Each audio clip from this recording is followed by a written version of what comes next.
Can you all do me a favor? Everybody can take their tripod and step to one side.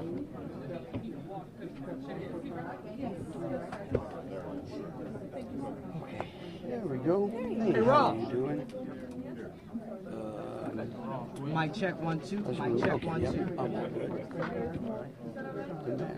2. Mic check 1 2. Scott, it's Justin. Can you hear me? Scott, Justin, can you hear me? Hey, look, I can't respond on my phone because that's how I'm hearing the IFB, and it's parked out in the hall. But I think they're getting close to starting. I'm going to kill this wireless mic, but the governor's here and everyone's pretty much here. John Kennedy. Okay, I'm killing this lav mic. There you go. All right, sounds good. Guys, yeah. Okay, good. I'm gonna need y'all help with that. Come and grab it real quick. The mayor's speaking right now. I'm not sure she's able to.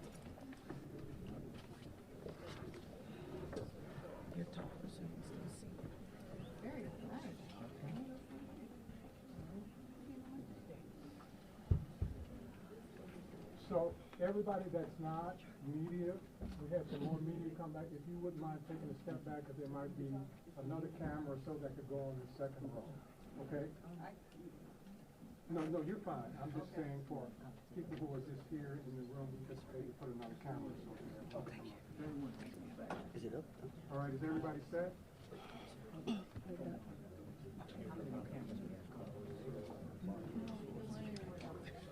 Good thing everybody's watching out. It was Kyle back there. All right, is everybody set? Everybody set? Is there more people coming? No.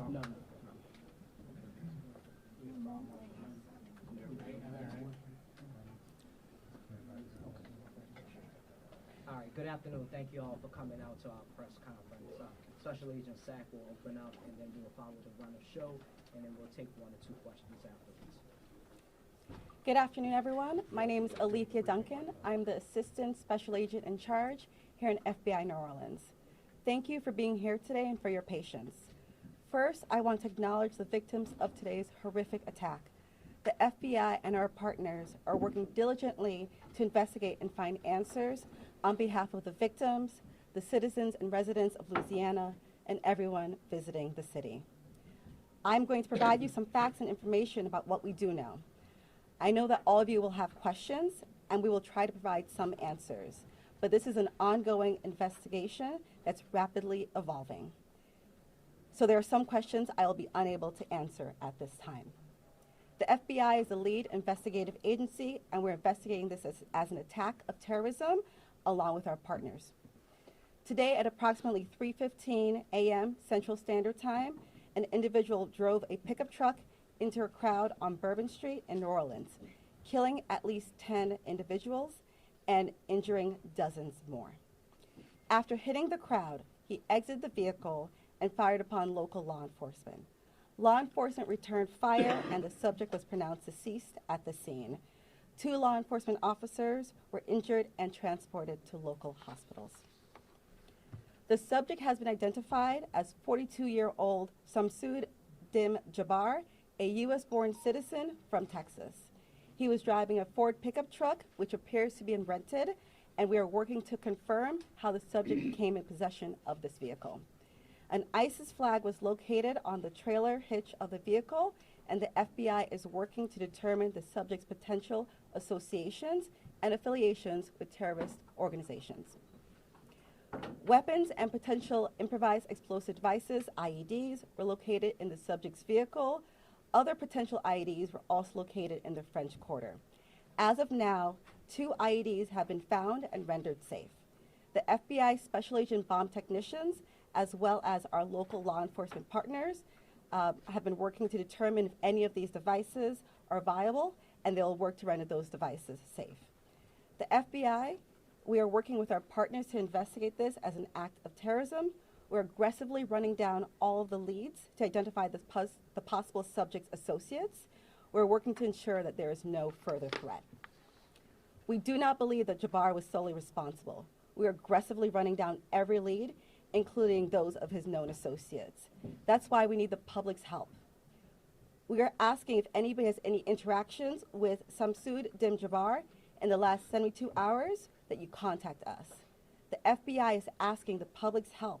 We're asking anyone who has information, video, or pictures to provide it to the FBI. We have set up a digital tip line as well as our 1-800 number, 1-800-CALL-FBI.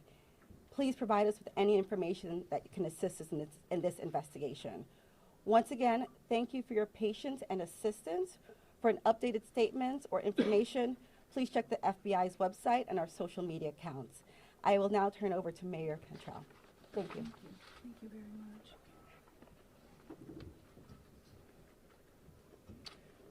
Thank you, Agent Duncan, for your leadership and the full support of the FBI.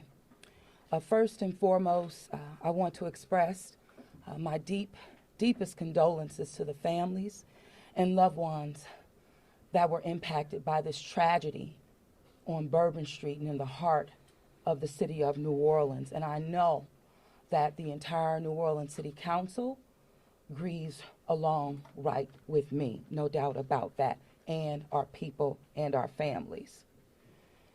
My priority will continue to be to ensure that victims that remain on Bourbon Street now will be serviced and removed as soon as possible. But as stated, the FBI is in charge of this investigation and are doing everything necessary to make this happen. I also want to acknowledge hearing from President Biden, all of our federal partners, but most importantly, calling Governor Landry this morning, responded with haste, and we do say thank you. And of course, a demonstration of a unified support is right here in this room. That's how we collectively responded to this tragedy in the city of New Orleans. The mission now is to facilitate, support, and coordinate safety procedures to keep our residents and our visitors safe. I've gone to the hospital along with Chief Kirkpatrick to visit our police officers, and considering their injuries, they're doing well. As I mentioned, this investigation is ongoing, and the FBI remains the lead in the investigation. It is an active crime scene as well. We are committed, no doubt, to uncovering all details surrounding this tragedy. And we're taking every necessary step to put even more safety procedures in place, especially given the nature of the investigation. I'm going to ask people to do not go around our secured area if there is no essential need to do so. It matters, and again, it is an active crime scene. I also want you all to know that the Greater New Orleans Foundation has set up a fund to assist victims, and that information will be provided to you. Thank you, Ganoff. Again, I want to thank this unified team. We're leaning in. We will be relentless, and we will do everything that it takes to render real justice. This team will. I want to also just thank our citizens for your heartfelt prayers. New Orleans is a world-class city, and I can say that I've heard from world leaders all this morning and up until now, in addition to my brother and sister mayors across this country. They're calling, they're responding, and they're standing with the city of New Orleans. And what they always say and want me to reiterate, they understand the resilience of this community. And we're strong in that regard, and I will say second to none. So with that, I'm going to turn it over to our governor, and as I mentioned, who has not wavered any in leaning in, providing the necessary support and standing right here with me, and I say thank you, Governor. And I know the First Lady is standing with us as well. Thank you, Madam Mayor. Thank you. Again, I want to thank the mayor. Since about 3:45 this morning, when she called me, we have all been working just around the clock to both secure the city and to solve this act. You know, again, I want to reiterate that our prayers go out with all of those who have been affected by this tragedy. I want to thank our law enforcement officers. I want to thank our medical personnel. I want to thank our first responders. And most importantly, I want to thank the two New Orleans police officers who not only laid their life on the line, but were able to eliminate the threat this morning. Let me say, we have made public safety a state priority from day one. And I think that if you look around me today, right now, and you look at the people who are standing around, that is their commitment as well. We intend to be transparent in assessing any defects that may have existed in the system so that we can address them. It's the only way to ensure that any mistakes that were made are corrected. Specifically, we have been trying and working very diligently to address security concerns in preparation for the Super Bowl since October. And it's interesting because, ironically, in preparation for the Super Bowl, I had intended to issue an emergency declaration tomorrow so that we could bring all of our federal, state, and local agencies to bear in preparation for the Super Bowl and Mardi Gras. But because of the events today, I have amended that emergency declaration and issued it today. So again, that declaration will allow our federal, state, and local partners to bring all of the resources necessary to get this city safe. In light of that executive order, I have also ordered the mobilization of a military police company. I've asked General Freelou to mobilize a military police company to assist both New Orleans Police and LSP and the FBI. It is important for our citizens and guests of this state to know that we are doing everything we can to secure their safety in this city. We want to make it clear the Superdome and the surrounding area is safe. But I've always said that the safety of this entire city is something that is always paramount to me.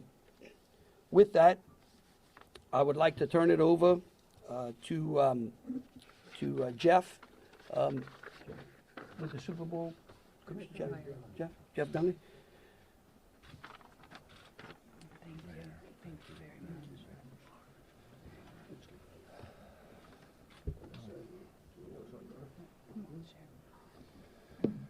Good afternoon. Obviously, we wish we weren't here for this reason today. The Sugar Bowl Committee has a 90-year history of being a good corporate citizen for the city of New Orleans, and that's why this tragedy hurts us as much as anybody right now. So our condolences, thoughts, and prayers go out to the victims and their families as we all work through this. Of course, anytime we have a major event in the city of New Orleans, public safety is paramount, and we have full faith and confidence in the governor and the mayor and all the assets, the federal, state, and local resources that they've applied to this event so that we can ultimately bring those responsible to justice and carry on with the major events that we have in front of us. Speaking of which, we were scheduled this evening to have a CFP quarterfinal played in the Superdome at 7:45. We have been in consultation with ESPN, with the College Football Playoff, with the Southeastern Conference, with the University of Georgia, with Notre Dame, all parties, and all agree that it's in the best interest of everybody and public safety that we postpone the game for 24 hours. Work is fast about to set up a safe and efficient and fun environment for tomorrow night. There'll be more details on that in the coming hours, but for now, that's the plan, that we're going to move forward and play the game. And again, we reiterate our thanks to everyone up here for the important work they're doing. We live in the fun and games world with what we do, but we certainly recognize the importance of this, and we're going to support it 100%. So thank you. Thank you. I'd like to bring up Senator Kennedy.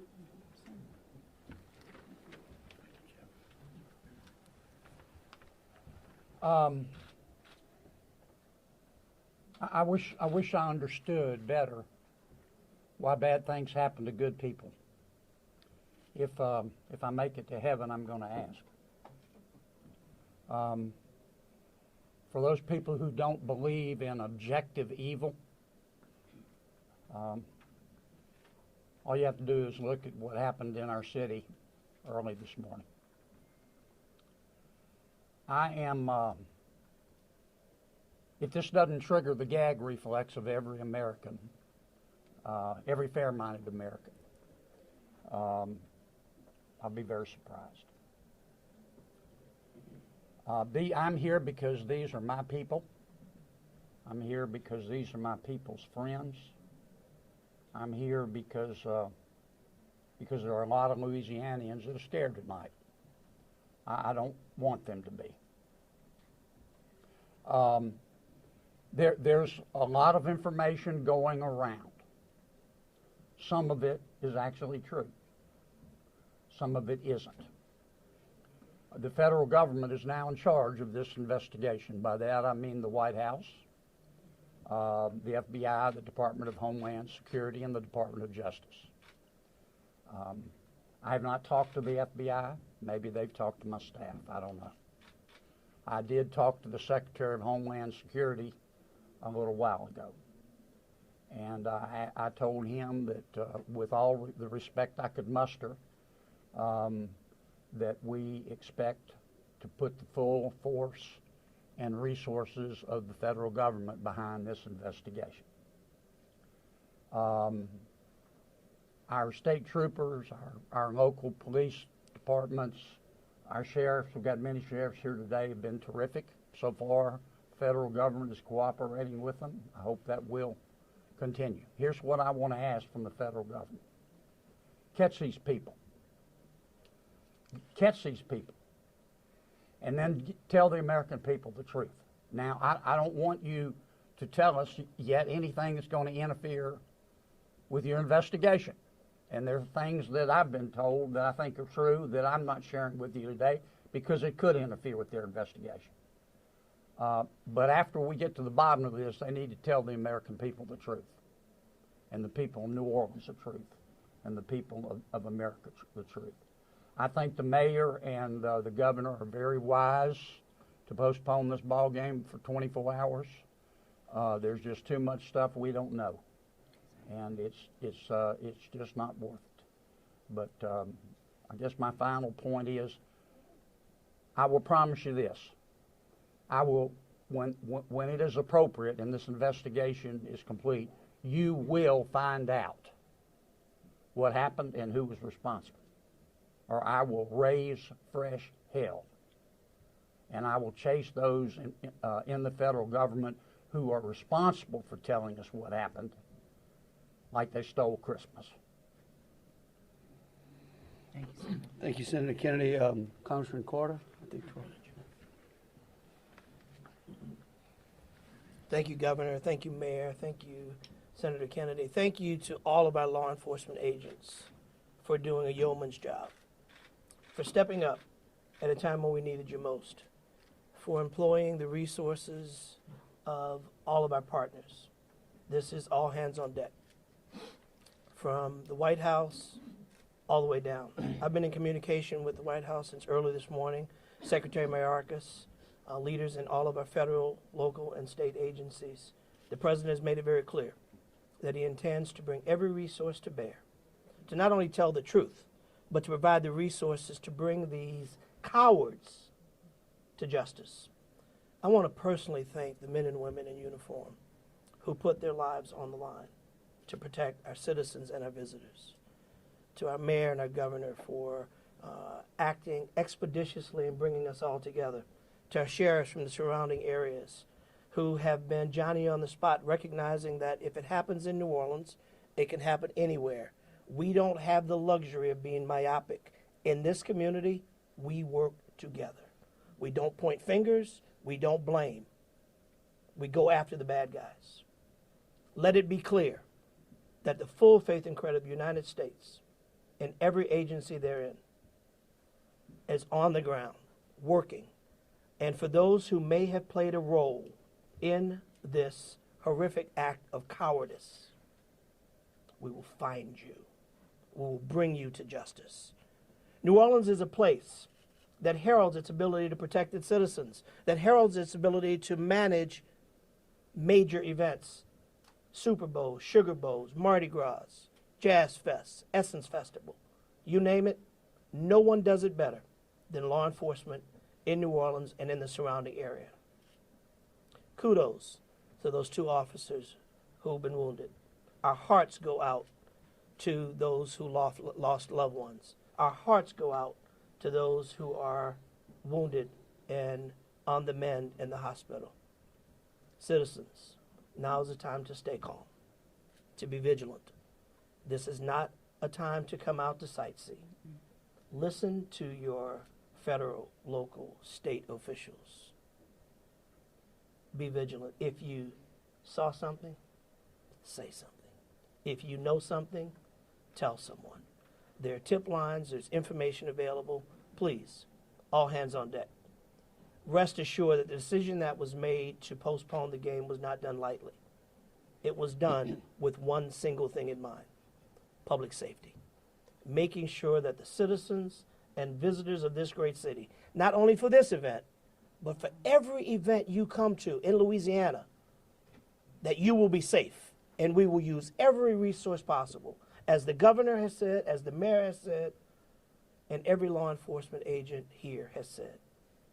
Our energy, our commitment will be to make sure that you are safe now and for every event in the future. God bless you, and let's stay strong. Thank you, Congressman. Attorney General.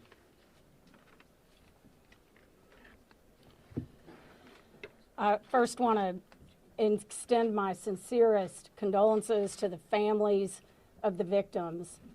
Parents got a phone call early this morning, that no parent ever wants to receive. And as a parent of children who come to New Orleans and spend time here, I know that that is just something that, you know, we hold our breath sometimes till they're home safe, and some people did not come home safe. And we also have some people who are fighting for their lives right now in the hospital. So I'd ask everyone to pray for them. They need our support and they need our prayers. This was a heinous act, a heinous, cowardly act, and we will find them and we will bring them to justice. My office will be providing both investigative and prosecutorial support to the City of New Orleans, to the District Attorney, Jason Williams in New Orleans, as I have done for months. We will continue to do that. We will provide the governor with whatever support that he needs, and the Governor's Office of Homeland Security, whatever support that they need. I'll be here to help. I will be here to stand with the City of New Orleans. We will bring them to justice. Thank you. Thank you. Thank you, Thank you, Governor. Thank you, Governor and Madam Mayor. For those who do not know me, my name is Ann Kirkpatrick. I'm the Chief of Police of New Orleans. My official title is Superintendent, but my role is as Chief of Police. You know, you've heard some of the details today, and over the last 24 hours, we had approximately 400 officers in the French Quarter. And as we know, this is not just an act of terrorism. This is evil. And when we face evil, we have a choice. We can run in fear, or we can indeed stand in strength. In a time of crisis, people are looking for leadership. You are looking at the leadership. And I promise you, as the chief of police of this city has been tried by fire before. But fire purifies. Fire makes things stronger. We have a plan. We know what to do. We are going to get these people. There is a path forward. Very pleased that we will be back to having a wonderful game tomorrow night.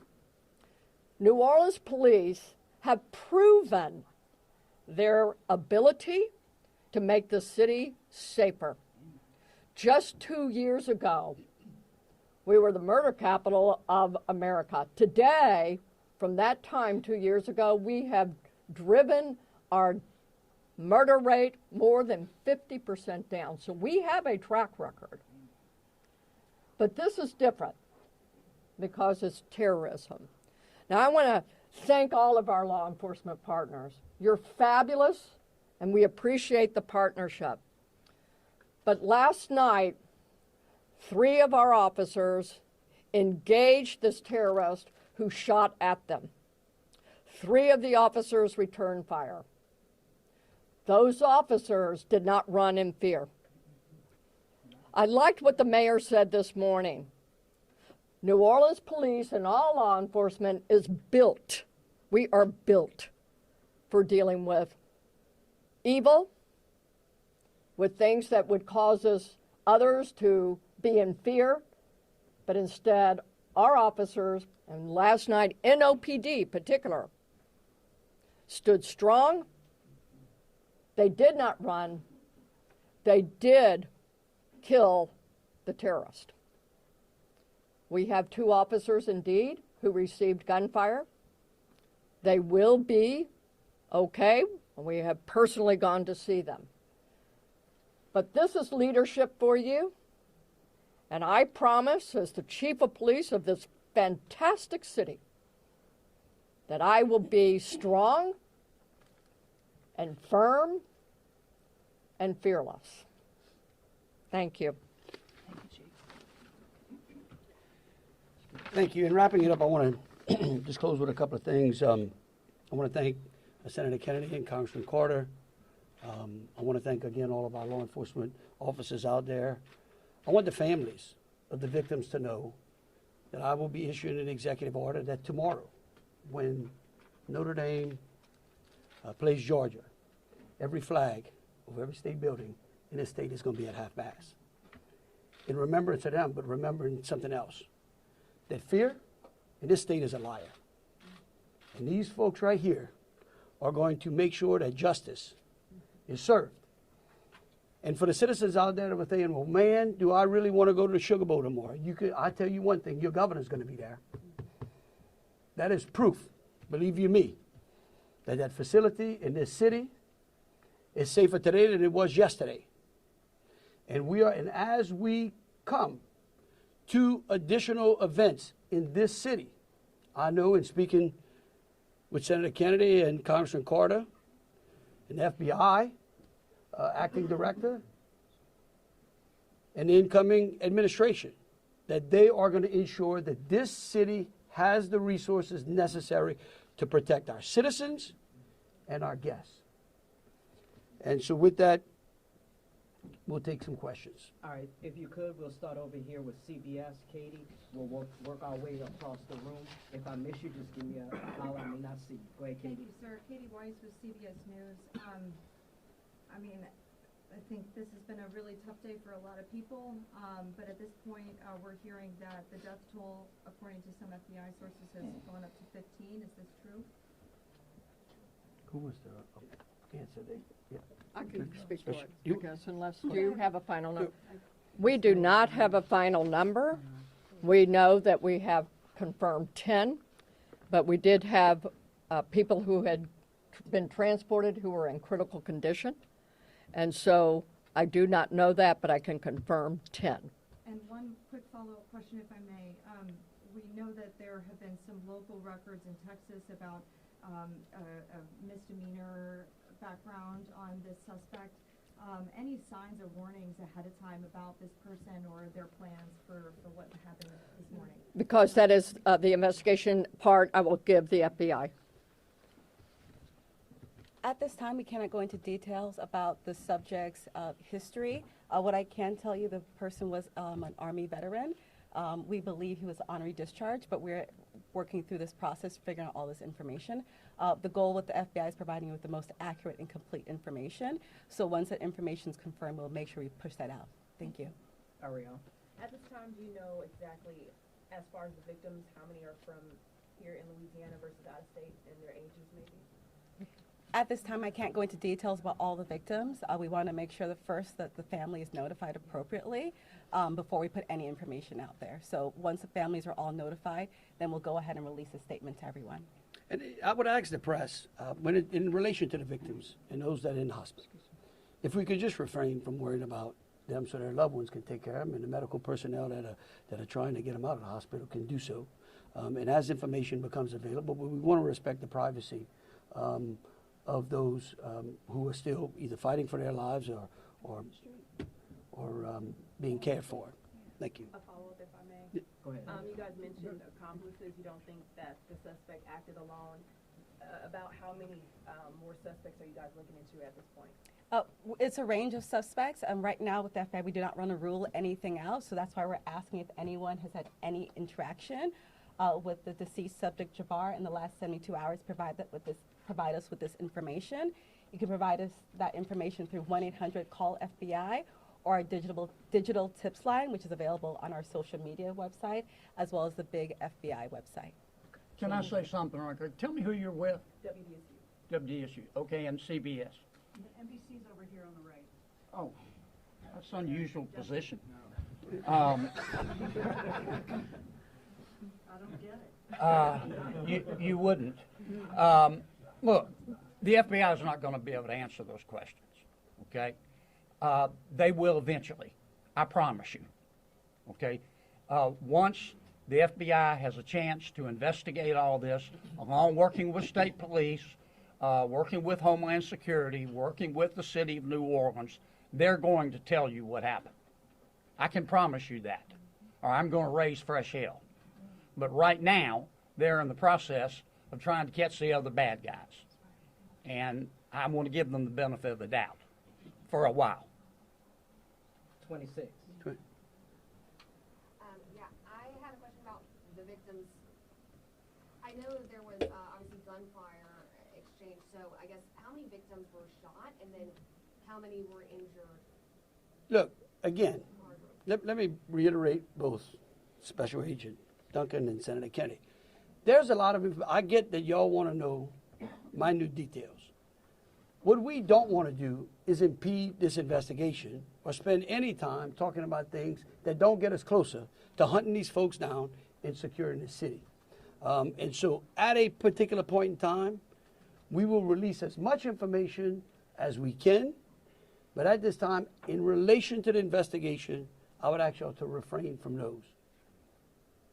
So ladies and gentlemen, if we're going to just have more of the same as the governor just said, we're going to provide that information, but we're going to wrap the press conference now. Hold on a second. Hold on, let me finish.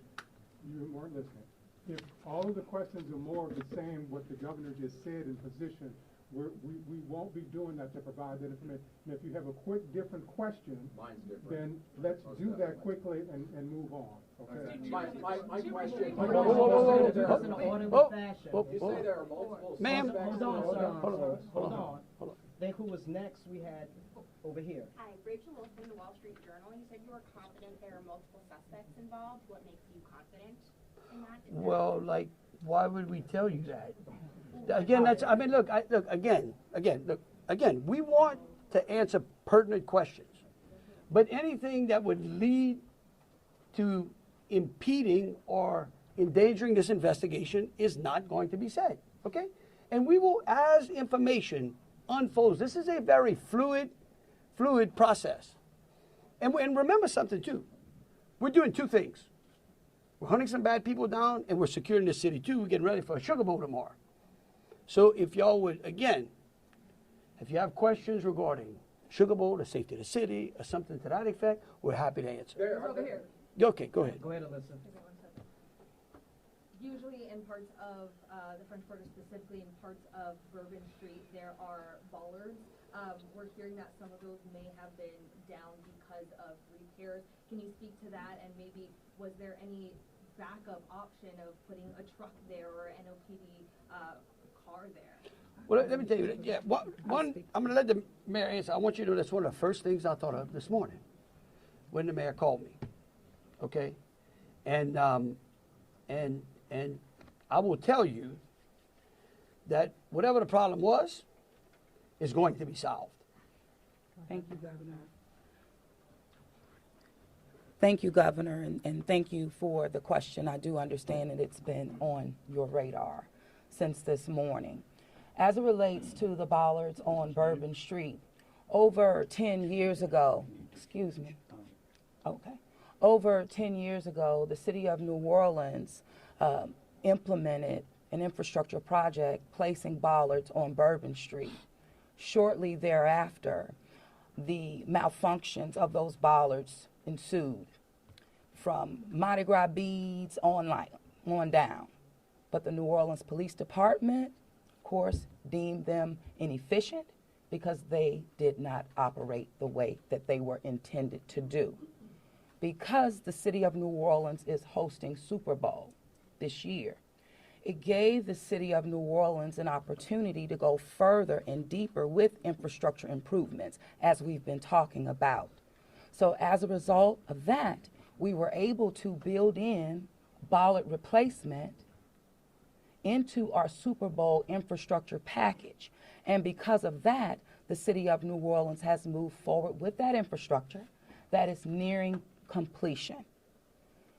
Bollards were not up because they are near completion, with the expectation of being completed, of course, by Super Bowl, way before Super Bowl. But that is the reason. Now, the New Orleans Police Department and Chief, you can speak to the deployment to respond to our needs and existing conditions. All right, so we have been aware of the bollard situation for a long time, and we did indeed harden those target areas where the bollards are. We have patrol cars out there as a hard target, as well as with barriers.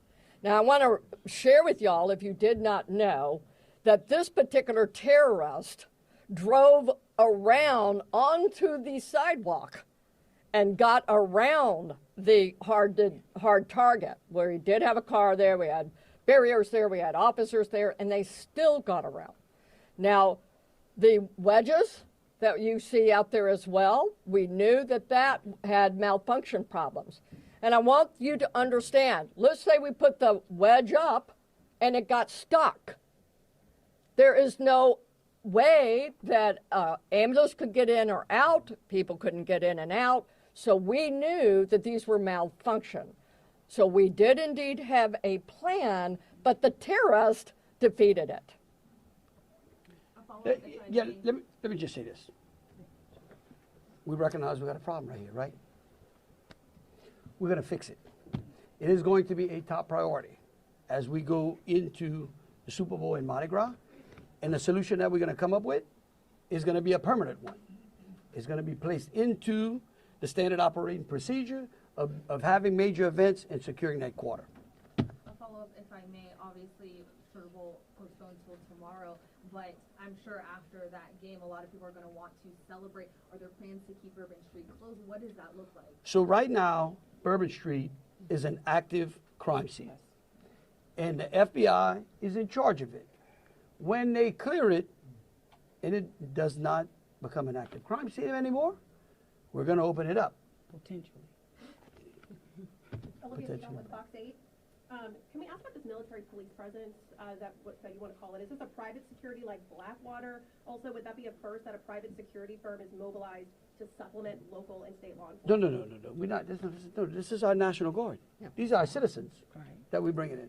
It's a military police company that we recognize we need some more resources. We need some more boots on the ground because, again, what we're doing now is twofold. We've got an active investigation and we've got to enhance security. Before this event, we were just enhancing and working on security. So we brought some additional resources. Jesse Kirsch with NBC News. Thank you for holding this press review. I just want to clarify something first. You were just talking about bollards that are being repaired, talking about a lift gate that are replaced and then a lift gate that's not been working. Was there a vehicle in place of that lift gate last night?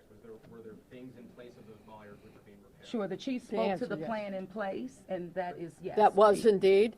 So anything that is currently in the midst of being repaired had a backup replacement? It had vehicles and officers were there where all of those ballasts have been. We had that, we knew, so we did have it. And like I said, in this particular case, terrorists just went all the way around up onto the sidewalk. And what about for the lift gate? Was there a vehicle like backing in and out to block that lift gate area, or was that just down and open? That's what we've heard from witnesses. Captain. The reason I'm calling the captain, he's the captain over that district, and that is a question I'm going to let him address for you. Good evening, everybody. I'm Captain LaJean Roberts of the 8th District. Yes, we did have a vehicle strategically placed right in front of the wedge, preventing access onto the roadway. And in terms of the framework of security that was already in place on Bourbon Street, I know this is an ongoing project of improvement, but with how that was all aligned, was someone getting up on a sidewalk considered impossible or nearly impossible, or was this not something you expected you would have to account for? Yes, of course, it wasn't something we expected to account for. The bollards they're actually wedges. They're strategically placed 5 locations throughout the French Quarter on the roadway. This particular terrorist drove onto the sidewalk behind the police car to gain access to the 100 block of Bourbon Street. So if you're worried about someone ever driving down Bourbon Street, why weren't you worried about someone driving up the sidewalk in the same way, or at least bracing for you the same way? Okay. Yes. All right, look. We could go on what ifs forever. This is evil. And that guy could have easily gone down the sidewalk of Canal Street, where there were a ton of pedestrians on there as well. And there are. That's right. They're right. Right. Hold on a But- second. We gotta But move on. just want you to know, however, we recognize, I said earlier, that where there are defects in this system, we are going to be transparent, and we are going to address them with the city and make sure that we fill those gaps as best we can. Yeah. Chelsea Brazen with Axios. I have a question just about sort of ongoing public safety today. Special Agent mentioned 2 possible IEDs. Were those in the same location? Should residents in the French Quarter or elsewhere be concerned about potential other situations? The 2 IEDs, they were in different locations, and what we've done in conjunction with our local and state partners, we've gone through and done a sweep to identify anything that we thought was suspicious, and we have not. However, as I said before, if the public sees something, please reach out to us, so that way we can go through and verify that we did not miss anything. But we conducted initial sweeps, I think, starting shortly after our initial So I'm going to thank you, conference. Agent. I do want to share that we have a plan, and we have been implementing that plan. One of those plans is that we have swept all of these areas. The word swept means we have put officers out there as a grid, walking down the streets, every street in the French Quarter, looking for suspicious packages, bags, ice chests, you name it. And they have been walking it as a grid.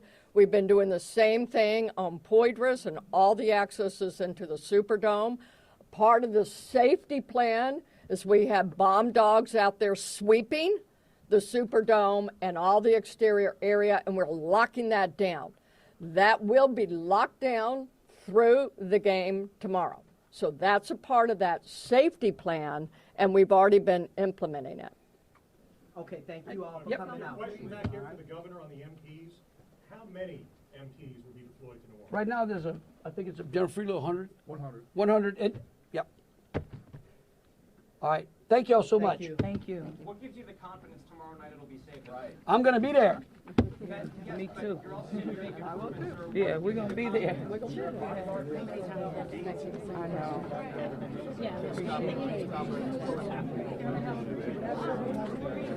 Mayor, I think some of mine were, I got mine. Let me get that straight. There you go. Is that you?